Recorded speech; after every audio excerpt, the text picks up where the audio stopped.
all right, I'm in heaven right now. Is there a new addition to your family, a baby, a spouse, or perhaps even a new pet? Well, your current pet may become jealous, and Dr. Melissa Webster is here to tell us what you can do to help them and to help your family if jealousy strikes. Dr. Webster, great to have you here. Thank you for having me today. So, do dogs really get jealous?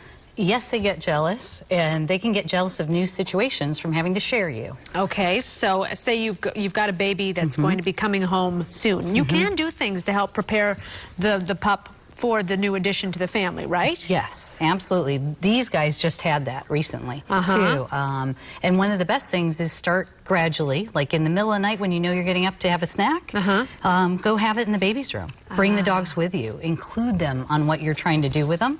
And also what I would think, too, would help is just go slow and bring the blankets to the hospital. Rub it all over the baby and bring it back over to the dog to smell. So I brought something like this, and you can just, you know, swaddle the baby with it, bring it back, and let them know the scent. And that you will have help. to sit down, Abby. Are these siblings, these dogs? This is aunt and niece. Oh. They are. Oh, what sweet babies. These are doodles. Yes. This is my fantasy come true right now. All right. Okay. So apart from having baby come home, sometimes a new relationship. Yes. It can end relationships if the dog does not like the new person or they're jealous. Absolutely. So what do you do about that? The new person needs to give them lots of treats, lots of intention, and like I was just recommending is include them in what you all are doing so that they're not shut out, locked in a room. You're going to have a much better interaction. And just be patient. Sometimes dogs are scared of the new person, especially if they haven't been socialized a lot. Right. Ask your veterinarian, too, because there's things that we can do to help. And sometimes we have to get a dog trainer, too.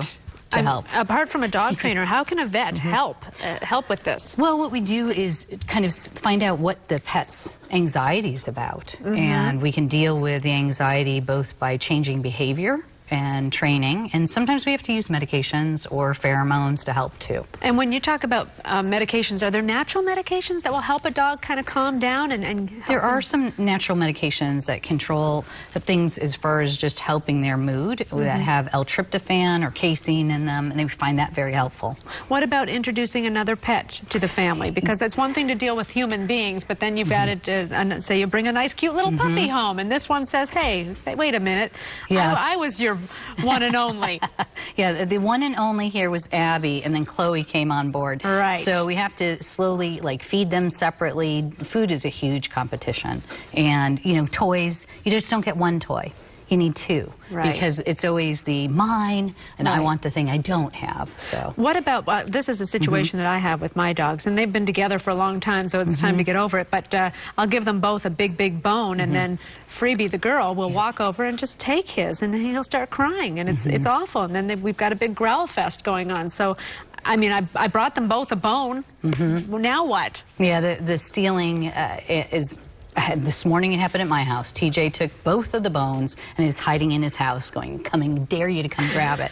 So then I have to physically go get the bone and then separate the two dogs. It's some things they do better with, and others just you're going to have to improvise. How do you help them when they're aggressive with somebody new or anybody that's introduced to the family and you think, oh, this probably isn't a very safe situation? What do you do? Well, I think we make sometimes poor choices and push the pet too much. And if they're aggressive and growling and really having a negative interaction, you probably need to do that greeting somewhere else and try it again a different day. And maybe do it around when the pet's really hungry, so you can give them if they're food motivated, or have that person come to the park and play with the dog and don't have it in their home setting. But it can be a deal breaker, and it's serious. You can get hurt. Yes, but the reason why I was saying sometimes people make poor choices, leaving your child alone with two dogs.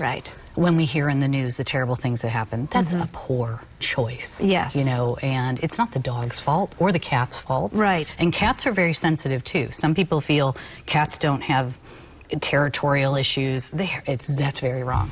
They can sometimes pee or poo in the house, and when they don't like somebody. Right. And instead of punishing them, you have to find a way to work with them to get them over this behavior. And you mentioned leaving a baby alone with a dog or two. It doesn't matter what the breed is. No, it's not a breed problem. It's a human poor decision problem. Right. I mean, we hear, honestly, pit bulls get a bad rap.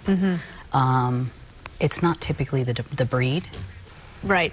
Any dog or cat can scratch or bite a child. All right, Dr. Webster, good stuff. Thank you very much. These two are getting along famously. We'll be right back with more Daytime, so don't go away. Yes, you're so cute.